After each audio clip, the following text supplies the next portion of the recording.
Everyone, this is me ज्योति सोनी और आप सभी का स्वागत है। तो आप सब कैसे हैं भाई? आई होप आपने अब तक के इतने एक लंबे से गैप में इस चैप्टर का रिवीजन तो कर ही लिया होगा। अगर हाँ, तो जब आपने रिवीजन कर लिया है तो आज हम इस चैप्टर के क्वेश्चन एंड आंसर सॉल्व करने वाले हैं। अगर अभी तक रिवीजन नहीं किया है तो प्लीज जा करके पार्टी सिस्टम इन इंडिया का जो एक्सप्लेनेशन वीडियो है प्लीज एक बार जाके देखिए। उसके बाद में जब हम ये क्वेश्चन आंसर वाला वीडियो जो सॉल्व करने वाले हैं तो वो हमारे लिए थोड़ा इजी पड़ जाएगा। तो वैसे एक रिवीजन जो है हम इसके साथ में यहाँ पर करेंगे ही करेंगे, क्योंकि चैप्टर के क्वेश्चन आंसर सॉल्व कर रहे हैं तो एक बार रिवीजन तो बनता ही है क्वेश्चन आंसर के साथ में ही। तो चैप्टर ये वीडियो स्टार्ट करने से पहले ना एक बार फटाफट देख लेते हैं कि पार्टी सिस्टम इन इंडिया में हम लोगों ने क्या पढ़ा था। देखो, पार्टी सिस्टम जब इंडिया में एक चीज देखी थी, सबसे पहले तो एक डेफिनेशन देखी थी, और वो डेफिनेशन किसकी थी? पार्टी की। एक्चुअल में पॉलिटिकल पार्टी क्या होती है? पार्टी ये, हाँ, ये वाला पार्टी नहीं कि किसी फंक्शन और इवेंट में जाकर के हम जो पार्टी सेलिब्रेट करते हैं, ये वो वाली पार्टी नहीं है। यहाँ पार्टी का मतलब हो रहा है कोई पॉलिटिकल पार्टी। ठीक है, हम लोग बात किसकी कर रहे हैं? एक पॉलिटिकल पार्टी की। एक सेकेंड,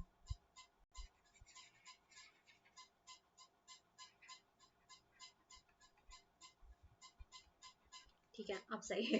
ओके, पॉलिटिकल पार्टी की मतलब एक ऐसी पार्टी, एक कुछ लोगों का ग्रुप जो कि हमारी गवर्नमेंट को चलाती है, इलेक्शन में आती है। ठीक है, ऐसे ग्रुप्स के साथ में वो इलेक्शन जीत जाती है। अगर जीत जाती है तो हमारी गवर्नमेंट को चलाती है। उसी के कुछ मेंबर हमारे कौन होते हैं? हमारी लेजिस्लेटिव गवर्नमेंट में होते हैं, कुछ एग्जीक्यूटिव में होते हैं। क्लियर, इन्हीं को चलाते हैं। हाँ, जुडिशरी डिफरेंट है। फिर उसके बाद में हम लोगों ने ये भी देखा था कि जो पॉलिटिकल पार्टी है उसके कितने ग्रुप होते हैं, मतलब कितने मेंबर या कितने कंपोनेंट्स होते हैं। तो उसके बारे में हमें पता है कि एक तो हमारे पास लीडर होता है। ठीक है, उसके बाद में एक होते हैं active member. The third one is बहुत सारे मेंबर। ठीक है, या उसके फॉलोअर, हाँ ये बोल सकते हैं कि वो उसके फॉलोअर्स होते हैं। तो एक पॉलिटिकल पार्टी ये हो गई। फिर पॉलिटिकल पार्टी के टाइप्स क्या क्या होते हैं? फिर हमने देखा था कि एक नेशनल पार्टी होती है, एक रीजनल पार्टी होती है, और कुछ एक्स्ट्रा पार्टीज होती है। नेशनल वो जो कि मोर देन 4 स्टेट्स में अपनी जीत हासिल कर चुकी हुई है, तो ये एक नेशनल पार्टी हुई। रीजनल पार्टी जो कि किसी स्टेट के अंदर काम कर रही हो तो वो रीजनल पार्टी कहला जाती है। और कुछ पार्टीज बचती है जो बाद में बचती है। फिर हमने टाइप ऑफ पार्टी देखा था, तो टाइप ऑफ पार्टी में हमने कितनी पार्टीज के ऊपर बात की थी? वन पार्टी सिस्टम, है ना। फिर उसके बाद में हमने two party system, then third था multi party system. Clear. One party system में क्या हो रहा था कि वहां की जो डेमोक्रेसी है वो हमें सिर्फ एक पार्टी की इजाजत देती है कि आपके पास में आपको जो गवर्नमेंट बनानी है वो सिर्फ एक ही पार्टी का होगा। जैसे कि अभी हम साउथ कोरिया में देखते हैं तो वहाँ पे किम जोंग क्या है कि वहां पर जब इलेक्शंस होते हैं तो वहां पर एक ही पार्टी आकर के इलेक्शन में खड़ी होती है। इवन वहां पे एक ही मेंबर खड़ा होता है जो कि वहां के तानाशाह है। देन सेकेंड आता है टू पार्टी सिस्टम। तो टू पार्टी सिस्टम में क्या होता है कि वहां पे दो पार्टीज जो होती है, वहां की डेमोक्रेसी है वो इस बात की परमिशन देती है कि आपके पास में दो पार्टीज होंगी, और वो दो पार्टीज जो है आपकी इलेक्शन में खड़ी होंगी, और इन दोनों के बीच में से जो चुना जाएगा तो उसका लीडर आपका रिप्रेजेंटेटिव होगा। ठीक है, और ये वाला सिस्टम कहाँ पे चल रहा है? जैसे कि अमेरिका में वहाँ पे टू पार्टी सिस्टम है। देन थर्ड आता है हमारे पास में, थर्ड पार्टी सिस्टम नहीं है, वो मल्टी पार्टी सिस्टम है जो कि हमारे इंडिया में है। क्योंकि ये जानती है, बहुत क्लियर है कि हमारे यहाँ इतनी सारी पार्टीज काम करी है, आम आदमी, भारतीय जनता, बहुजन पार्टी, कांग्रेस पार्टी, इतनी सारी पार्टीज है। दैट मीन कि हमारे यहाँ पे मल्टी पार्टी सिस्टम है, जहाँ पे बहुत सारी पार्टीज जो है वो इलेक्शन में खड़ी होती है। तो जिसके पास में ज्यादा मेजोरिटी होती है वो कौन बनता है? मतलब वहाँ का रिप्रेजेंटेटिव, वहाँ का लीडर बनता है जिसके पास ज्यादा मेजोरिटी होती है। तो हमने यही सारी चीजें जो है हमने किस में पढ़ी थी? जो ये वाला चैप्टर था उसके एक्सप्लेनेशन में पढ़ी थी। वहां पे हमने क्या चीज, और एक, हाँ, वहां पे हमने डिटेल में किसके बारे में पढ़ा था? कांग्रेस के बारे में। कांग्रेस क्यों पढ़ा था? क्योंकि जब हमारे यहाँ 1947 के बाद जब हमारे इंडिपेंडेंस हुई, मतलब 50 में, सॉरी 47 में तो हमको इंडिपेंडेंस मिली, लेकिन उसके बाद में क्या होता है 50 के बाद में हमारे पास में क्या चीजें हो रही है? हमारा कॉन्स्टिट्यूशन आया। तो कॉन्स्टिट्यूशन के बाद से जितनी भी हमारे यहाँ चुनाव हुए तो उसके बाद में इलेक्शन में कंटिन्यूअसली 3 टाइम्स क्या हुआ? कांग्रेस पार्टी जो है उसी का मतलब मेजॉरिटी रही, और कांग्रेस पार्टी ही हमेशा क्या बनी रही वहां पे, वहां की गवर्नमेंट को चलाती रही। तो इसीलिए मल्टी पार्टी होने के बाद में भी हमारी इंडिया को उस टाइम में वन पार्टी सिस्टम कहा गया। क्यों? क्योंकि वहां पर एक ही पार्टी लगातार जो है वो जीतते जा रही थी 3 दशक तक के, ठीक है, 3 दशक तक के वहां पे किसका राज चला? कांग्रेस पार्टी का। तो दैट्स वाई ये कहा गया कि वहां पे भी वन पार्टी सिस्टम था। लेकिन डिफरेंस क्या था वन पार्टी सिस्टम वालों में और इंडिया का वन पार्टी सिस्टम में? डिफरेंस ये था कि यहाँ का जो वन पार्टी सिस्टम था, तो यहाँ पे क्या चीज हो रही थी कि यहाँ पे इनके कॉन्स्टिट्यूशन में, इनकी डेमोक्रेसी में ही ये बात की गई है कि यहाँ पर सिर्फ एक पार्टी सिस्टम चलने वाला है। और हमारे यहाँ के सिस्टम में क्या क्या है कि हमारे यहाँ बहुत सारी मल्टी पार्टी सिस्टम होगा, लेकिन हमारे यहाँ क्या हो रहा था कि हमेशा मेजोरिटी किसकी आ रही थी? कांग्रेस पार्टी की। तो आई होप आपको इतनी सारी चीजें क्लियर हो चुकी होंगी। बस ये जितनी चीजें मैंने आपको एक्सप्लेन की है, यही चीजें आप जो नेक्स्ट वाला, जो लास्ट वाला वीडियो जिसका एक्सप्लेनेशन वीडियो था, वहीं पे जाके सारी चीजें पढ़ लेंगे। तो आई डोंट थिंक कि आपको Q&A वाला जो ये चीज है इसको सॉल्व करने की नीड पड़ेगी, क्योंकि अगर आपका टॉपिक क्लियर है, आपका कॉन्सेप्ट क्लियर है, तो आप आराम से उस चीजों को लिख सकते हैं। हाँ, उसके बाद में आपको इम्पोर्टेंट क्या हो जाता है, इम्पॉर्टेंट हो जाती है कि जो चीज़ें आपने पढ़ी है, जो चीज़ें आपने समझी है, तो आप उसको कितने बेहतर तरीके से रिप्रेजेंट कर सकते हैं। तो वही चीज़ मैं आपको आज सिखाऊंगी कि हम किस तरीके से उस आंसर को लिखें। अदरवाइज अगर आप इस चैप्टर का पूरा एक्सप्लेनेशन पढ़ ले, साथ ही साथ इसकी जो PPT जो हम लोगों ने जो PDF जो इसके साथ में ऐड की गई है, तो वही चीज़ कहीं ना कहीं आपके आंसर के तौर पे भी काम आ जाएंगी, क्योंकि वहाँ पे बहुत सारी सिलेक्टेड चीज़ें ही जो है मेंशन हैं। तो आई होप आप लोगों को यहाँ तक की सारी चीज़ें क्लियर है। तो अब हम आगे बढ़ते हैं। तो हाँ, एक और चीज़ कि यहाँ पे हमेशा की तरह हम 2, 3 और 5 मार्क्स के क्वेश्चन के फॉर्म में ही हम सारे क्वेश्चंस पढ़ने वाले हैं। एक चीज़ हमेशा की तरह वही कहूँगी कि क्वेश्चंस जो है सेम टॉपिक से आने वाले हैं। तो मैटर ये करता है कि आप उन टॉपिक्स को क्लियर करें। डजेंट मैटर कि आप उन टॉपिक्स में से मतलब आप ये ढूंढते रहे कि आपका 3 नंबर का कौन सा है, 5 नंबर का। ये फॉर्मेट में आपको लास्ट के 2-3 वीडियोस में भी कि कैसे सेम टॉपिक में से आपसे 2 नंबर का क्वेश्चन सामने वाला पूछेगा, उसी टॉपिक से आपसे 3 नंबर पूछेगा, और उसी टॉपिक से 5 नंबर का क्वेश्चन पूछेगा। तो यहाँ पे मोस्ट इम्पॉर्टेंट क्या है कि आपको ये जो टॉपिक है वो क्लियर होना चाहिए। अगर आपको ये टॉपिक क्लियर है तो आप 2, 3 और 5 किसी भी क्वेश्चन के लिए आप रेडी है। क्लियर? तो चलो अब बिना किसी लेक्चर के स्टार्ट करते हैं। तो हमारा फर्स्ट क्वेश्चन है when and where was the first non Congress state government form after India's independence. तो ये क्वेश्चन जो है अभी आप कहेंगे कि हाँ, यहाँ पर क्वेश्चन जो है रीड केयरफुली, क्योंकि कई बार ना चीजें क्या होती है कि हम गलत तरीके मतलब जल्दबाजी में पढ़ लेते हैं, चीजों के आंसर्स आने के बाद में भी हम क्या हो जाते हैं, कंफ्यूज हो जाते हो और एक गलत आंसर लिख के आ जाता है। यहाँ पे चीज लिखी थी नॉन कांग्रेस, ठीक है। सबसे पहले और कब? जब इंडिया इंडिपेंडेंट हुई है, जब इंडिपेंडेंस मिला है, उसके बाद में पहली नॉन कांग्रेस। क्योंकि अभी तक ये जैसी इंडिपेंडेंट हुई थी तो कंटिन्यूअसली जो 3 दशक थे वहां तक के, तो वहां तक के कौन? कांग्रेस पार्टी ही आ रही थी हमेशा हमेशा।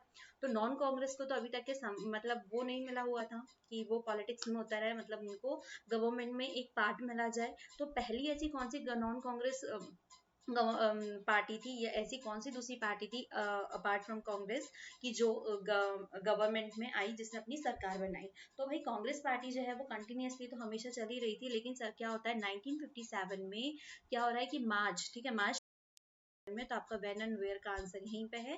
केरला में सबसे पहले ऐसा होता है कि जहाँ पे असेंबली इलेक्शंस जो होते हैं, मतलब स्टेट के जो रीजनल पार्टी है वही वाली, तो सबसे पहले केरला से जो गवर्नमेंट है, मतलब जो कांग्रेस पार्टी है, वो यहाँ से हाथ धोती है। तो केरला में सबसे पहले ऐसा होता है कि वहां पे क्या होती है, वहां पे दूसरी पार्टी जो है वो आ जाती है, ठीक है। और वो पार्टी कौन सी होती है? वो पार्टी होती है कम्युनिस्ट पार्टी,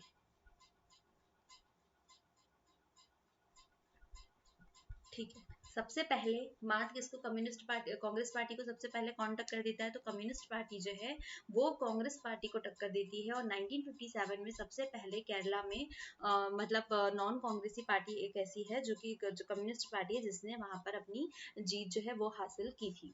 और वो भी कितने से? 60 आउट ऑफ 126, ठीक है। बहुत ज्यादा नहीं था, लेकिन बहुत बेस्ट था, क्योंकि उस टाइम में सिर्फ कांग्रेस ही अपनी सीट्स को फिक्स कर रही थी, तो उस दौरान ये बहुत बड़ी बात थी। चलो हाँ, तो ये क्वेश्चन जो है आपसे 3 और 2 मार्क्स में क्वेश्चन पूछा जा सकता है। हाँ, 2 मार्क्स में कब पूछा जाएगा? जब आपसे सिर्फ इतना पूछा जाएगा व्हेन एंड वेयर, ठीक है। मतलब सिंपल सा कि कौन सी पार्टी थी, मतलब सिर्फ एक नाम पूछा जा सकता है कि कौन सी पार्टी थी जिसने कांग्रेस पार्टी को सबसे पहले टक्कर दी है, या फिर डेट्स पूछा जा सकता है, और स्टेट। हाँ, अगर ऑप्शनल में आ रहा है कि है ना, एमसीक्यूज में आ रहा है, तो आपसे स्टेट तो डेफिनेटली पूछी जाएंगी। स्टेट ना सिर्फ आपके लिए मतलब 12th वालों के लिए इंपॉर्टेंट है, बाकी जो अदर एग्जाम्स दे रहे हैं उनके लिए भी ये डेट्स इंपॉर्टेंट है, डेट और स्टेट। चलो नेक्स्ट क्वेश्चन की ओर मूव होते हैं। तो हमारा नेक्स्ट क्वेश्चन है, how did the dominance of governance Congress party in the first 3 general election help in establishing a democratic setup in India. अच्छा, ये चीज मैंने अभी तक आपको 3-4 बार बता चुकी हूँ कि जो 3 इलेक्शंस थे, 3 दशक थे, उसमें कांग्रेस पार्टी ही थी। तो अब कांग्रेस पार्टी है ना, how did the dominance of Congress party in the first 3 general election help in establishing democratic setup in India. जो तीनों इलेक्शंस थे उसने इंडिया में एक डेमोक्रेटिक सेटअप स्टैब्लिश करने में किस तरीके से मदद की। ठीक है, तो देखो अब आंसर देख लेते हैं कि किस तरीके से उसने हेल्प की है। ठीक है, जो डोमिनेंस जो डेमोक्रेटिक सेटअप बैठाना था उसके लिए, dominance of Congress party in the first 3 general election help in establishing a democratic setup in India in following veg. The coalition The coalition nature of Congress party tolerated and in fact encouraged various function। तो भाई यहाँ पर सबसे पहला question मतलब क्या question है कि जो कांग्रेस पार्टी है उसने किस तरीके से उसको मतलब सेटअप करने में मदद की। तो उसका सबसे पहला कांग्रेस का नेचर क्या था, कॉलिएशन का। कॉलिएशन मीन्स कि उसका गठबंधन करने का। अगर उसकी सरकार कहीं पे कम आती है तो उसका क्या नेचर था कि आप उसको मर्ज कर लेते थे अपने अंदर। तो वो कॉलिएशन से क्या हो रहा है कि वहां पर उसके भी जो क्या कहना चाहिए, जो मेजोरिटीज है वो उसके अंदर ऐड हो रही है। ठीक है, उसने क्या किया, और भी जो वेरियस फंक्शन थे उसने बहुत दूसरे जो वेरियस फंक्शन थे उसको भी इनकरेज किया। It accommodated all the states of the centre. हाँ, इसके बाद में एक और मोस्ट इम्पॉर्टेंट था कि जो भी सेंटर के जितनी भी टाइप्स थे, मतलब चाहे वो पेसिफिस्ट हो, रेडिकल हो, मॉडरेट हो, है ना, तो जो भी है, तो उसके साथ में उसने क्या किया, मतलब सही तरीके से जो तालमेल बैठाने की कोशिश होती है उसने उस तरीके से बैठाने की कोशिश की। मतलब अपने आप को किस तरीके से ध्यान रखा कि जैसे सेंटर चाहता है, क्योंकि सेंटर की जो मेजोरिटी रहती है वहां पे भी कहीं ना कहीं मैटर करता है। तो भाई इसका आंसर इतना था जो कि हो गया। आई होप आप लोगों को ये दोनों पॉइंट्स समझ में भी आए हो। अब हम नेक्स्ट क्वेश्चन देखें। तो नेक्स्ट क्वेश्चन क्या था, highlight any two features of the ideology of भारतीय जनसंघ। अच्छा, आप कहेंगे कि मैम कांग्रेस पार्टी से बात करते करते हम कैसे भारतीय जनसंघ के ऊपर पहुंच गए। तो भाई आपको याद होगा कि हमने पढ़ा था कि भारतीय जनसंघ जो है ये पहले बना था इन 1951 में भी, राइट। फिर उसके बाद में क्या होता है, इसी को कन्वर्ट करके बना दिया जाता है क्या, भारतीय जनता पार्टी, जो कि आज चल रही है, जो जिसकी सरकार आज करंटली हमारे पास में है, हम देख रहे हैं। ठीक है, मतलब अब पहले उस वक्त किसकी मेजोरिटी थी, कांग्रेस की। मतलब हर एक स्टेट में जहाँ पे देखने जाए तो कौन था, वहां पे हर जगह कांग्रेस थी। लेकिन इन द प्रेजेंट कि अब क्या हो रहा है कि हम हर जगह देखने जाते तो हमको बीजेपी मिलती है। ठीक है, जैसे फर्स्ट टाइम वहाँ पे केरला में मतलब नॉन कांग्रेस आया था, कम्युनिस्ट आई थी, वैसे ही अब बीजेपी जो है वो किसी किसी स्टेट में हटी हुई है, लाइक पंजाब हो गया, बंगाल हो गया, ऐसे जगह से। अदरवाइज अब हमारे पास बीजेपी है। तो बीजेपी कैसे बनी थी, भारतीय जनता संघ को एडिटेड फॉर्म था, ये बोल सकते हैं। ठीक है, तो इसका प्रेजेंट जो है फॉर्म क्या है, भारतीय जनसंघ का, बीजेपी। अब हमारे पास में भारतीय जनसंघ जो कि उस टाइम कांग्रेस के पैरेलल चल रही थी, तो उसके दो फीचर्स देखने हैं। तो देखो, सबसे पहले तो भारतीय जनसंघ का ना, जब वो जिस मोटिव से उसने अपने आप को क्रिएट किया था, उसका मोटिव ही क्या था कि जो भी उसका कल्चर है, जो उसकी आइडियोलॉजी है, उसी के बिहाफ पे एक नया मॉडर्न इंडिया क्रिएट करना। क्लियर। तो क्या, it believe that the country could become modern and progressive and strong on the basis. ठीक है, मॉडर्न करना है, प्रोग्रेसिव करना है, स्ट्रॉन्ग करना है on the basis of Indian culture and tradition. जो भी हमारे कल्चर है, हमारे ट्रेडिशंस है, उसी के बिहाफ पे वो हमें मॉडर्न करना चाहता था, हमें प्रोग्रेसिव करना चाहता था, और हमें स्ट्रॉन्ग भी करना चाहता था। तो ये कहीं ना कहीं ये क्वेश्चन जो है मे बी 10th में एक पूछा है कि उसकी आइडियोलॉजी क्या थी। तो ये चीज है ना। हाँ, वन मोर थिंग, इससे रिलेटेड जो क्वेश्चंस है, आप एडुग्रोन के ही जो क्लास उसकी जो पॉलिटिकल पार्टी है उस चैप्टर के भी क्वेश्चन जो है, या वो वाली जो एनसीईआरटी है, आप उसको भी जाके देख सकते हो, क्योंकि वहां पे भी, हाँ, हालांकि मैंने आपको जो पढ़ाया है उस चीजें कवर अप की गई है, लेकिन एक बार आप वहां पे भी मेरा ही लेक्चर है सेम। तो वो चीजें और पढ़ने से क्या होगा, चीजों के जो और जो कुछ पॉइंट्स है जो हम मिस ढोल गए हैं, जैसे भारतीय जनता पार्टी जो है, भारतीय जनसंघ यहाँ पे भी है, वहां पे भी थोड़ा और डिटेल में है। तो वो चीजें जो है बहुत अच्छे से एक्सप्लेनेशन है वहां पे। सॉरी, वो चैप्टर मैंने नहीं पढ़ा है, वहां पे क्वेश्चन आंसर्स ही मेरे हैं। ओके, तो हाँ, लेकिन फिर भी आप वो चीज को पढ़ सकते हैं क्योंकि यहाँ का जो बेसिक है और वो ज्यादा स्ट्रॉन्ग हो जाएगा। तो ये आइडियोलॉजीज की समझ में आ गई। Then emphasize the idea of country one culture one country one culture and one nation। Definitely हमारा जो यहाँ पे थोड़ा सा मैं एक्सप्लेन करना चाहूंगी कि जब, ठीक है, कौन था, कांग्रेस थे, तो कांग्रेस जो है उसकी आइडियोलॉजी क्या थी, मतलब उनकी आइडियोलॉजी ऐसी थी कि जितने भी मतलब है, मतलब पूरा जो सारा जो मल्टी कल्चरल है, जो मल्टी सारे है, हिंदू मुस्लिम सबको साथ में रखना था। और इनका था मतलब कि यहाँ पर इनको हिंदुत्व रखना था। वो एक कंट्री एक ही कल्चर चाहते थे। दैट मीन कि वो यहाँ पर सिर्फ हमारे हिंदुत्व कल्चर जो है उसी को फॉलो कराना चाहते थे। यही उनका मेन पर्सपेक्टिव था। तो इसीलिए इन्हें कहा है वन कंट्री, ठीक है, एक्सपेक्ट फ्रॉम पाकिस्तान वाला, ठीक है, वन कंट्री वन कल्चर, क्योंकि हमारे यहाँ पर मिक्स थे, मतलब ऐसा तो नहीं है कि पाकिस्तान डिवाइड हो गया तो सारे लोग ही हट गए, और नेशन। तो इनकी आइडियोलॉजी इस तरीके से थी वहाँ पे। तो आई होप आप लोगों को ये वाला क्वेश्चन का आंसर भी समझ में आया होगा। इसको थोड़ा डिटेल में और देखेंगे अभी हम। ओके, तो अब हमारा नेक्स्ट क्वेश्चन है the major difference of ideology between that of the Congress and the Jana Sangh. भाई जनसंघ और कांग्रेस वाला तो ये क्वेश्चन मैंने जस्ट अभी कराया है ना, ये वाला। तो यही चीज, मतलब यहाँ पे क्या हुआ कि हमने इसकी आइडियोलॉजी को रखा हुआ है, क्लियर। मतलब यहाँ पर जो चीज है इसी को रखा, इसी के साथ में मैंने आपको वो बताया है कि कांग्रेस वाला जो है कांग्रेस क्या चाहते थे, तो इसी को कनेक्ट करते हुए हम वहाँ पे पहुंच रहे थे। जैसे ये 2 नंबर में भी आ सकता है क्वेश्चन, ये वाला 2-5 में भी आ सकता है, डिफरेंशिएट करने के लिए भी आ सकता है।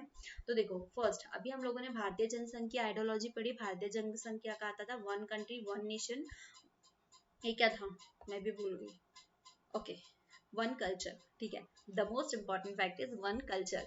तो अब ये एक चीज चाहता था, ये हिंदुत्व चाहता था, हिंदू लोग चाहते थे। लेकिन जो कांग्रेस पार्टी है वो सोशल कोलिएशन थी, क्योंकि कांग्रेस का जो है, अभी हम लोगों ने नेचर पढ़ा था कि कांग्रेस का नेचर कैसा था, तो वो कॉलिएट कर लेती थी, ठीक है, हर किसी मतलब सोशल के साथ में, उसकी आइडियोलॉजी ही थी। तो हम यही चीजों को यहाँ पर लिख लेंगे। तो देखो, अगर हमारे पास में इंफॉर्मेशन है तो हम उस इंफॉर्मेशन को इन अ करेक्ट फॉर्म हम उसको बिल्ड कर सकते हैं, उसको फॉर्म कर सकते हैं। तो हमारा फॉर्मेट ये हो गया, हमें पता था कि कांग्रेस की आइडियोलॉजी क्या है, बीजेपी की क्या है, तो हम उसको इस तरीके से लिख सकते हैं।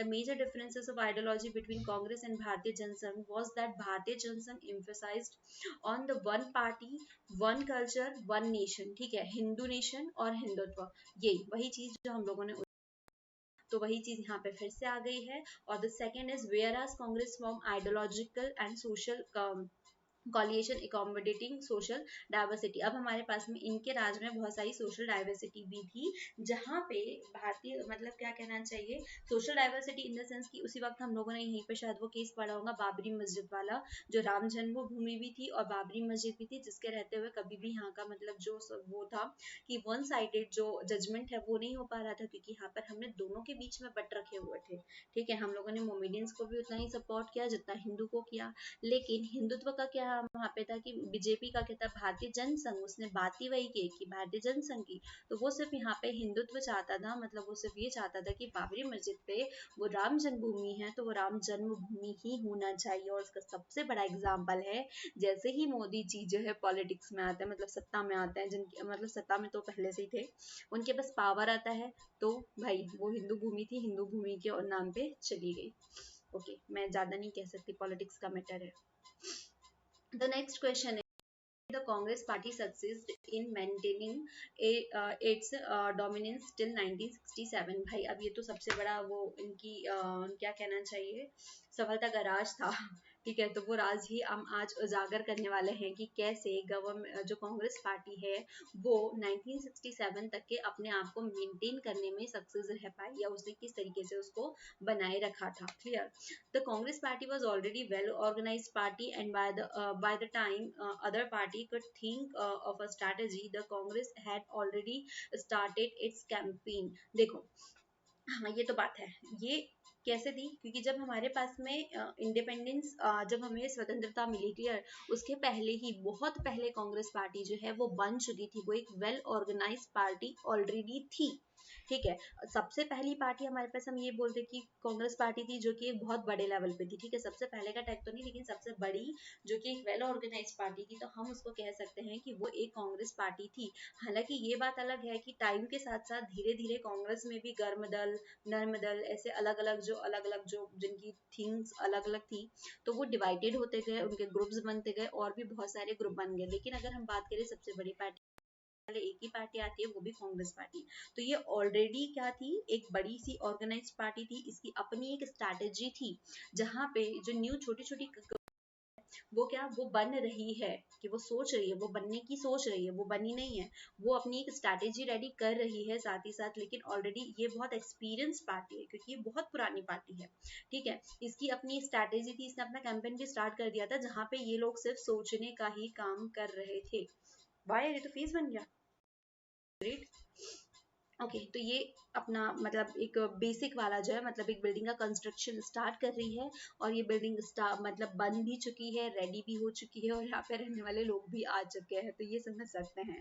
Then next, Congress had an organisational network down on the local to the local levels. Definitely कि भाई इतनी बड़ी एक पार्टी है, तो उसकी क्या होंगी, उसके जो बाकी लोकल लेवल्स होंगे, उसके साथ में भी उसका एक अच्छा खासा ब्रॉड जो है लेवल नेटवर्क जो है, वो भी सेट हो चुका होगा, क्योंकि एकदम भाई टॉप पे बात कर रही है, मतलब इसके पीएम बन रहे हैं, ये कंटिन्यूअसली काम कर रही है इससे सरकार, क्योंकि पीएम भी जो है, सबको पता है कि वहां पर सरदार वल्लभ भाई पटेल और जवाहरलाल नेहरू के बीच की क्या हिस्ट्री थी, तो इन इस लेवल पे बात कर सकते हो। तो इसलिए इनका जो एक नेटवर्क भी था ना, वो काफी अच्छा था, जिसके बिहाफ पे ये जो पार्टी है बनी रही। और फिर अगर बात करें कि अदर कोई रीजंस देखें, तो ये जो पार्टी थी, इसको पता है कि हमें कैसे टिकना है, इसके पास में इतनी इस टाइप की स्ट्रैटेजीज थी, सब कुछ था, जिससे वो शो कर सकती थी, पब्लिक का दिल भी जीत सकती थी।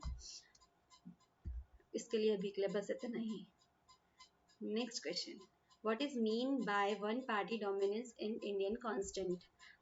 शुरू में हम लोगों ने एक बात कही थी, हमने मतलब अभी जस्ट रिवाइज किया हम लोगों ने, कि जो पूरा जो पार्टी सिस्टम है, वो 3 टाइप का होता है। One party system, two party system, और तीसरा क्या है, मल्टी पार्टी सिस्टम, ठीक है। अब इन तीनों पार्टी सिस्टम में, वन पार्टी सिस्टम में एक बार फिर से रिवाइज कर ही लेते हैं, no issue. One party system, second one is two party system, और फिर तीसरा था मल्टी पार्टी सिस्टम। मतलब इससे आगे अगर कोई क्वेश्चन आते गए, तो हम यही इसको डन कर लेंगे, ठीक है। वन पार्टी सिस्टम, अच्छा मैं अभी इन दोनों को समझाती हूँ। वन पार्टी सिस्टम ये था कि वहाँ की जो गवर्नमेंट है, वहाँ का जो कॉन्स्टिट्यूशन है, ये वहाँ की डेमोक्रेसी है, वो सिर्फ एक पार्टी को अलाउड करती है, कि आपकी इसमें सिर्फ एक पार्टी जो है वही काम कर सकती है, वो किसी और इसके लिए अलाउड तो कर नहीं रही है। तो अब क्या हुआ कि यहाँ पर मतलब अगर यहाँ पे कोई इलेक्शन होल्ड होते हैं, तो यहाँ पे सिर्फ आपकी एक पार्टी ही जाने वाली है, और वो एक ही पार्टी क्या करेंगी, वहाँ पे इलेक्शन अरेंज करवाने वाली है, क्लियर। और फिर इंडिया का, इंडियन कॉन्स्टेंट के ऊपर बात करें, कॉन्स्टेंट में बात करें, तो इंडिया में क्या है, इंडिया में मल्टी पार्टी है। और मल्टी पार्टी का मीन्स क्या हो रहा है, कि यहाँ पे बहुत सारी पार्टीज है, मतलब बहुत सारी पार्टी खड़े होके हमारी डेमोक्रेसी में वो इलेक्शन में खड़ी हो सकती है, लड़ सकती है। मतलब हमने ढेर सारी यहाँ पर पार्टीज खड़ी कर दी। तो अब भाई हमने क्या कहा था, जो पहले के 3 दशक थे, तो हमने उसको यही नाम दे दिया था कि हमारे यहाँ पर भी वन पार्टी डोमिनेंस चल रहा है, वन पार्टी सिस्टम चल रहा है। तो हमने वो क्यों कहा, क्यों इसलिए कहा, क्योंकि पहले 3 दशक में जितनी भी पार्टीज खड़ी होती थी, उसमें से पार्टी जीतती थी, और वो थी कांग्रेस। मतलब यहाँ पे जो विनिंग पार्टी थी, वो हमेशा कौन सी थी, वो कांग्रेस थी। तो इसीलिए हमने उसको वन पार्टी डोमिनेंस कहा है। तो डिफरेंस कैसे हो गया, कि वहां का कॉन्स्टिट्यूशन जो है, वहां की डेमोक्रेसी अलाउड सिर्फ एक पार्टी को करती थी, लेकिन हमारे यहाँ पे अलग अलग पार्टी को अलाउड करती है। लेकिन जीत हमारे यहाँ पर सिर्फ एक ही पार्टी रही है, वो भी कांग्रेस पार्टी, दैट्स वाई हमने इसको वन पार्टी डोमिनेंस कहा है, क्लियर। ओके, चलो थोड़ी बुक की लैंग्वेज पढ़ लेते हैं। One party dominance means dominance party in first key general election held 1952, 57, 62 in both Lok Sabha as well as in state assemblies. In 1952, Congress won 364 seats out of 489. 1957 में क्या होता है, 37 out of 494. Then 62 में क्या हो रहा है, 396 out of 494 seats Lok Sabha elections, ठीक है। ये हो गया, मतलब तीनों में ही कौन जीत रहा है, कांग्रेस पार्टी जो है वो जीत रही है, वही हमेशा विनर हो रही है। तो दैट्स वाई हम लोगों ने इसको ये पार्टी वन पार्टी डोमिनेंस कहा है, ठीक है। इंडिया को, इंडियन कॉन्स्टिट्यूंट में, कि उस वक्त हमारे यहाँ वन पार्टी डोमिनेंस चल रहा था। तो यहाँ पे दो चीजों की डेफिनेशन तो फिर से क्लियर हो गई, वन पार्टी सिस्टम और मल्टी पार्टी सिस्टम। अब नेक्स्ट आता है what is mean bye coalition government was, when was the coalition government form for the first time at the centre. अब कोलिशन क्या होता है, तो कोलिशन की डेफिनेशन ना आप लोगों को पता है, कोलिशन मीन्स किसी कॉलोनी के दो झगड़ने वाले बच्चे, ठीक है, दो फाइट कर रहे हैं, मतलब एक ही कॉलोनी के दो बच्चे हैं, इनके बीच में एक दुश्मनी चल रही है, दोनों एक दूसरे से फाइट कर रहे हैं, लेकिन फिर बात आती है एक तीसरे मतलब सेकंड कॉलोनी के एक बच्चे की, क्लियर। तो अब इससे लड़ना है, ये ज्यादा ताकतवर है, ठीक है, अब इनको अपनी ताकत बढ़ानी है, तो भाई ये क्या करते हैं, ये दोनों मिल जाते हैं और ये दोनों मिल करके एक हो जाते हैं और इससे फिर पंगे ले लेते हैं। तो यही था कॉलिएशन। मीन्स क्या हो रहा है कि जब बहुत सारी अलग अलग पार्टी जो है आपके मैदान पे उतर रही है, वो इलेक्शन में लड़ रही है, अगर कोई एक पार्टी होती है, मतलब ये वाला जो बंदा ना, ये मतलब ज्यादा स्ट्रॉन्ग था, लेकिन इसके बाद में इसके पास में, मतलब एक पार्टी के पास में इतनी सीट्स नहीं आई जिससे कि वो विनर टीम बन जाए या वो इलेक्शन जीत जाए, उसके पास मेजोरिटी नहीं आती। सपोज जैसे कि यहाँ पर हम लोगों ने देखा था 364 सीट जो है उससे वो जीते थे। सपोज अगर उसके पास में वहां पर 264 सीट ही होती तो क्या उसकी मेजोरिटी बन रही थी? नहीं बन रही थी। इसको यहाँ पर कितनी चाहिए? 364 चाहिए। तो इसको भाई 100 की और नीड है, लेकिन बाकी अदर पार्टीज और है जिसके पास में क्या है, इसके पास में 100, इसके पास 50 है, लेकिन जो दूसरी पार्टी है वो भी 264 के नियरेस्ट नहीं है, मतलब उसके इक्वल में नहीं है, उसके पास इतनी सीट्स नहीं है कि उसको टक्कर दे दे। मतलब अब इसको और चाहिए तो एक तो वो क्या करेगा, इससे कॉलिएट कर लेगा, इसको मर्ज कर लेगा अपने आप में, तो उसके पास 364 सीट्स हो जाएंगी। अब इसका मतलब क्या हुआ कि वो अपनी मेजोरिटी बढ़ाने के लिए किसी और के साथ कॉलिएट होकर के अपनी मेजोरिटी बढ़ा करके अपनी गवर्नमेंट बना लेता है, दैट इज कॉलिएशन गवर्नमेंट, ठीक है। मतलब एक बोलते हैं ना गठबंधन की सरकार आती है किसी स्टेट में, हम लोग कई बार बात करते हैं कि वहां पे तो गठबंधन की सरकार आई है, मतलब वहां पे मेजोरिटी नहीं थी उस सरकार की, लेकिन उसने क्या किया, एक दूसरी पार्टी के साथ में अपना गठबंधन किया, अपने आप को कॉलिएट किया, उसके बाद में उसकी गवर्नमेंट, मतलब उसकी सीट जो है वो बढ़ गई। उसकी 90 सीट थी, उसको चाहिए थी 100, तो उसने क्या किया, 10-20 पार्टी जिसके पास सीट थी उस पार्टी को कॉलिएट कर लिया। तो उसके बाद में क्या हुआ, उसकी मेजोरिटी बढ़ गई, मेजोरिटी बढ़ गई तो उसकी गवर्नमेंट आ गई, गवर्नमेंट आ गई तो भाई फिर राजी राज है। तो बस कुछ लोग लालच के लिए, फिर मतलब सॉरी, अपनी जो मेजोरिटी उसको बढ़ाने के लिए क्या करते हैं, दूसरों से फ्रेंडशिप भी कर लेते हैं। जैसे कि इसने इससे लड़ने के लिए इस बंदे के साथ में फ्रेंडशिप कर ली, तो यही था इनका कॉलिएशन, यह बात के लिए मर्ज करना, simple. When was the coalition government formed for the first time at the center? अब पहली बार सेंटर में जो कॉलिएट गवर्नमेंट थी या कॉलिएशन वाली जो गवर्नमेंट थी वो कब बनी गई? तो भाई सबसे पहले जो सेंट्रल था तो उसमें कॉलिएशन वाली जो गवर्नमेंट थी तो वो कब बनी गई? 1977 में पहली बार, ठीक है। जो मोरारजी देसाई की जो गवर्नमेंट थी उसने किसी और के साथ में मतलब कोलिब्रेट किया, उसके बाद में क्या हुई, इनकी गवर्नमेंट बनी। Coalition government is a government which is formed by different political party coming together on the basis of common minimum programs. Clear? ये इसकी एक proper definition होगी अगर आपको लिखना है तो. Then in 1977, the first time coalition government was formed at the center under the PM Morarji Desai. मतलब मोरारजी देसाई को PM को जब PM बनना था तो इनके पास में इतनी मेजोरिटी नहीं थी, तो इन्होंने क्या किया, कॉलिएशन किया जिससे इनकी मेजोरिटी आ गई और वो PM बन गए। दैट्स इट, इतना ही था। हाँ, पीएम मोदी नहीं, ये सिर्फ सिंगल सरकार है, इनने किसी के साथ कोलैबोरेट नहीं किया था। अब हमारे पास में जो हमारा नया क्वेश्चन है वो है कि जो कांग्रेस पार्टी है वो, तो भैया ये वाले क्वेश्चन का आंसर ना मैंने अभी बहुत ही ज्यादा डिटेल में समझाया है, ठीक है। कहाँ गया, ठीक है, यही वाला। तो यहाँ पे डिफरेंस क्या है, तो आपको सिर्फ 2 या 3 नंबर में पूछा जाएगा। हो जा भैया कलर चेंज, ग्रेट। हाँ, तो ये 2 से 3 नंबर में क्वेश्चन आने वाला है जो कि आपको एकदम शॉर्ट टर्म में एक्सप्लेन करना है। बट यहाँ पे ये वाला जो क्वेश्चन है इसको आपको 5 नंबर में एक्सप्लेन करना है। तो मतलब जितनी चीजें मैंने आपसे कही है, बोली थी, वो सारी चीजों को यहाँ पे आपको लिखना है। लेकिन यहाँ पे क्या चीज हुई थी, एकदम शॉर्ट टर्म में हम लोगों ने उसको चीजों को एक्सप्लेन कर दिया था कि वन पार्टी डोमिनेंस का मतलब क्या होता है, ठीक है। सिर्फ हमने ये चीजें बताई थी यहाँ पे कि वन पार्टी डोमिनेंस पूछा गया था कि क्या है, तो हमने वो चीजें बताई थी। कांस्टेंट में ये पूछा था तो ये बता दिया कि इंडिया में क्यों कहा है। लेकिन अब हमको यहाँ पे क्या करना है, डिफरेंशिएट करना है दोनों के बीच में कि भाई जो डोमिनेंस जो कांग्रेस सॉरी जो डेफिनेशन है वन पार्टी की वो मतलब किसी अदर कंट्री के लिए और हमारी इंडिया में जो वन पार्टी की डेफिनेशन है वो इन दोनों में क्या है, तो हमको ये दोनों का फर्क बताना है। तो सिंपल सी बात है कि वन पार्टी जो है एक्चुअल में क्या होती है कि वही जहाँ पे वहाँ की जो कॉन्स्टिट्यूशन है, जो वहाँ की डेमोक्रेसी है वो अलाउड करती है सिर्फ एक पार्टी को इलेक्शन में खड़े होने के लिए। लेकिन इंडिया में बहुत सारी मल्टी पार्टी सिस्टम है, मतलब यहाँ पे बहुत सारी पार्टीज खड़ी हो सकती है, लेकिन हमारे यहाँ पे सिर्फ एक ही पार्टी विनर हो रही थी। हमने इसीलिए उसको क्या कहा, वन पार्टी डोमिनेंस जो है वो कहने लगे। तो इंडिया की कॉन्स्टेंट में यही हो गया। इसको थोड़ा सा लिख ही ले, देख ही ले। One party dominance in India and other country have this similarity. क्या सिमिलैरिटीज होंगी डेफिनेशन की, ठीक है। वहां पे डेफिनेशन थी कि वहां पे वन पार्टी अलाउड है, बट हमारे यहाँ पे मल्टी पार्टीज है। Indian political system is a multi-party system. During 1952 to 62, in every election, Congress party won the election.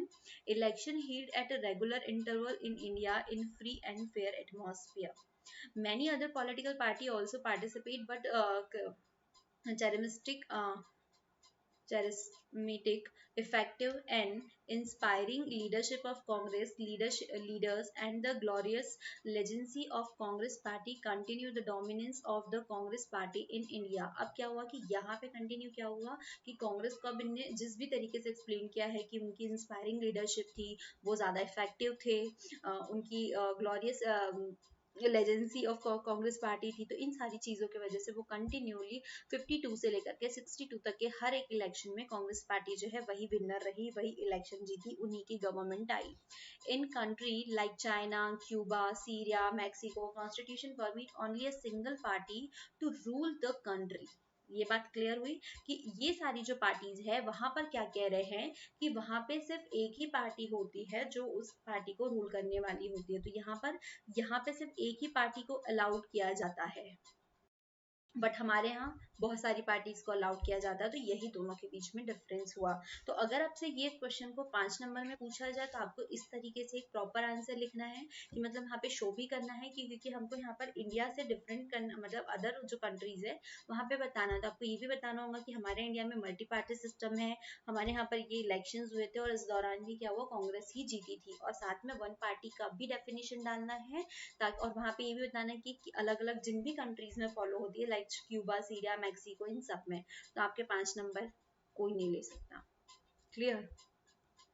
अब हमारे पास में नेक्स्ट क्वेश्चन है, explain any 4 reason for the dominance of the Congress party in the first 3 general election. तो आपको याद होगा, तो शायद हम लोगों ने एक क्वेश्चन इसी टाइप का पहले भी कर चुके हैं, ठीक है। The Congress party succeed in maintaining it's democracy. तो क्या हुआ, इनके पास में एक अपनी स्ट्रैटेजी थी, ये इनके पास में एक अच्छा खासा नेटवर्क था।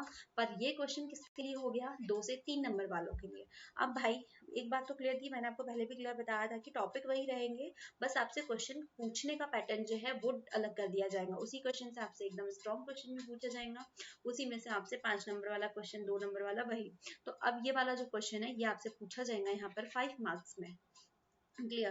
The Congress party was supported by elite, educated business classes and middle classes people. It also got support from the peasant because of its socialist. अब भाई यहाँ पे एक बात ना, पहले मैं आपको पूरा कांग्रेस पार्टी के बारे में एक्सप्लेन कर दूं, फिर हम ये सारे टॉपिक के ऊपर बात कर लेते हैं, है ना।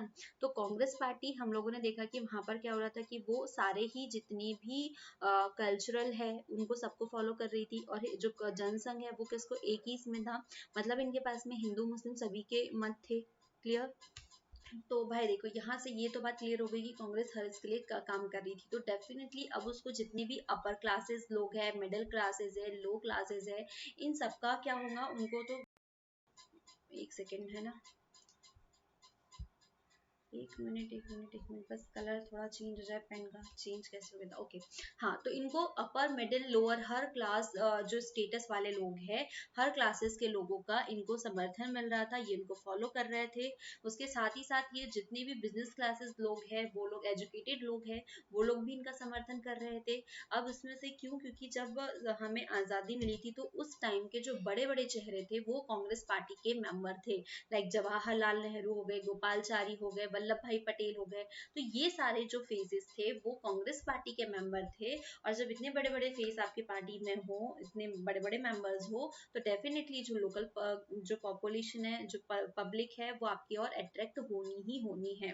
फिर उसके बाद में कांग्रेस क्या कर रहा था, अपर लेवल पे यानी बड़े बड़े लेवल्स पे अगर कोई काम कर रहा है, उसके साथ साथ वो ग्राउंड लेवल पे भी काम कर रहा था, ग्रास रूट पे भी काम कर रहा था। क्लियर? तो इससे और भी अट्रैक्शन हो रहा था। During PMG Congress attend mass popularity, but the elite of Congress continue to benefit from the low level article.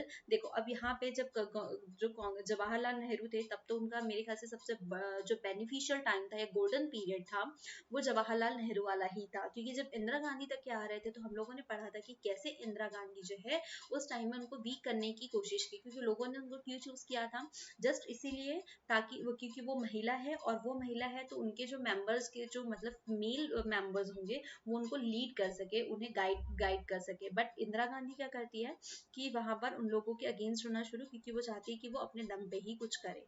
तो जब जवाहरलाल टाइम की मतलब काफी विख्यात जो है कांग्रेस पार्टी उस वक्त चली रही थी, और साथ ही साथ जो कांग्रेस है वो उसकी the traditional localities made Congress, ठीक है, जो ट्रेडिशनल लोकेलिटीज थी वो भी कांग्रेस को बना रही थी, और इसीलिए वो एक वन पार्टी डोमिनेंस जो है इतने टाइम तक के, 3 इरास तक के, इलेक्शंस तक के वो बनी रही, उसने आपको कायम रखा।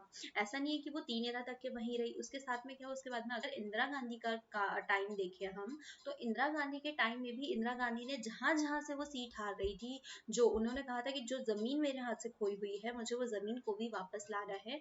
और ये हम लोग हमारे चैप्टर एक्सप्लेनेशन वीडियो में पढ़ चुके हैं कि कैसे इंदिरा गांधी जो है वापस से वहां पर जो भी उनके हाथ से जो जगह सीट्स गई थी, वहां पे उन्होंने वापस लेकर आई। मतलब एक लंबे समय तक कहते हैं ना कि एक संघर्ष करना, कि अगर आपको कोई हराने की कोशिश कर रहा है तो आपको वहां हारना नहीं है, आपको वहां पर अपने आप को प्रूव करना है।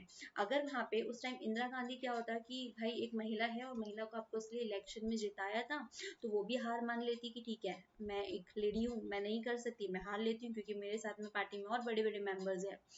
तो भी उन्होंने वहां पे क्या, इन सबके अगेंस्ट जा करके अपने लिए काम किया, अपने लिए इन द सेंस कि अपने तरीके से जो वो चाहती थी, या यूं कहें, हालांकि उनके लिए तो शायद जो कहना चाहिए ना, फीमेल कंपटीशन वो भी बहुत ज्यादा टफ था, क्योंकि उनकी पार्टी के जो लोग हैं वो टूट रहे थे, वो आपस में ग्रुप्स बना रहे थे उस पार्टी से टूट करके। ठीक है, क्यों? क्योंकि इनकी नहीं सुन रही थी। लेकिन उसके बाद में भी सामने वाले इंसान ने इतनी हिम्मत रखी, उस लेडी ने, उसके बाद में उनको इतना टफ कंपटीशन दिया, जितनी स्टेट्स में वो जा रही थी वहां से वापस उन स्टेट्स में जीतना, तो ये बहुत बड़ी बात होती है ना। तो ये उसके रीजंस हो गए। आपसे 2 नंबर में पूछे तो आप वो आंसर लिख सकते हैं, अगर 5 नंबर में क्वेश्चन पूछा जा रहा है तो आप ये आंसर यहाँ पर लिख सकते हैं इन डिटेल। देन है टू पार्टी सिस्टम। अच्छा, ये वाले जो टॉपिक है वो मैंने ऐसे ही ऐड किया है, अगर आपसे पूछ लिया जाए इन मतलब कि टू पार्टी सिस्टम क्या है, बाय पार्टीज क्या है, और ये कहाँ कहाँ पर चलाई जाती है। तो वन पार्टी तो ऑलमोस्ट हम लोग पढ़ चुके हैं कि वन पार्टी कहाँ कहाँ पर चल रही है। तो टू पार्टी सिस्टम क्या होता है कि जहाँ पे जिस सिस्टम में 2 पार्टी को अलाउड किया जाता है, तो वो वाला सिस्टम क्या कहलाता है, टू पार्टी सिस्टम। ये बाय पार्टी जो है वो ये कहलाता है। और ये कहाँ पे है, मैंने आपको बताया था अमेरिका में, यूनाइटेड स्टेट में चल रहा है ना, जिम्बाब्वे, ये सारे जगह पर टू पार्टी सिस्टम्स है। Two party system describes an arrangement in which all nearly all elected official belong to either of the two major party, and third party rarely win any seat in the legislature. Clear? इसी के साथ में शायद मैंने multi party system की भी definition डाली है। तो मल्टी पार्टी की डेफिनेशन अगर आपसे पूछी जाए, ये वहां पर जब आपसे पूछा गया था ना कि वन पार्टी कैसे डिफरेंट है मतलब डेफिनेशन के अकॉर्डिंग और इंडिया के अकॉर्डिंग, तो आप वहां पर मल्टी पार्टी सिस्टम की भी डेफिनेशन डाल सकते हैं। तो ये आपकी बातों को और अच्छे वजनदार तरीके से रख सकता है। अगर हम बात करें एग्जाम्पल की कि इंडिया के अलावा कहाँ कहाँ पर मल्टी पार्टी सिस्टम है, तो Brazil, Denmark, Finland, Germany, Iceland, India, Indonesia, Ireland जगह पे है। ठीक है, तो इम्पोर्टेंट क्या है, आप याद कर ले कि टू पार्टी सिस्टम कहाँ कहाँ पर है, वन पार्टी सिस्टम कहाँ पर है। तो इससे क्या होगा, इससे रिमेनिंग कंट्रीज जो है तो आप वहाँ पर मल्टी पार्टी लगा सकते हो। और इसके बाद में जो इम्पोर्टेंट कंट्रीज है, जैसे आइसलैंड कहीं ना कहीं हमारे इसमें ही जाता है, तो याद रखिए कि आइसलैंड में चलती है इंडिया। ठीक है, इंडिया में है तो इंडोनेशिया में भी होगा, आयरलैंड में भी होगा, इसराइल में भी होगा, इटली में भी होगा, आइसलैंड में। तो इंडिया से आपको कितने याद रखने होंगे, देखो इंडिया, ठीक है। Iceland, Indonesia, Ireland, Israel, Italy, सारे यही वाले हैं, तो आप इनको याद कर ले, है ना। देन इंडिया के साइड में कौन है, पाकिस्तान है, पाकिस्तान से पुर्तगाल भी याद रख लेंगे हम लोग, ठीक है। तो इस तरीके से जो जो इम्पोर्टेंट है वो वाले हम सब कुछ याद रखेंगे। तो गाइस इतना था वन पार्टी सिस्टम में, बहुत सारे और भी टॉपिक्स है इसमें, तो उसके जो क्वेश्चंस हैं वो भी इम्पोर्टेंट है, मतलब जो इम्पोर्टेंट क्वेश्चन है जो ईयरली आए हुए हैं वो सारे मैंने यहाँ पे कवर करा चुकी हूँ। अगर आपको कोई डाउट है, कोई और आपका क्वेश्चन छूट रहा है, तो आप कमेंट सेक्शन में पूछ सकते हैं, मैं उसका आंसर जरूर दूंगी, उसको फिर से एक बार एक्सप्लेन करेंगे। और अगर आप एक्सप्लेनेशन वीडियो देख लेंगे तो सारे जितने क्वेश्चन है उसके डाउट्स आसानी से क्लियर हो जाएंगे। Thank you.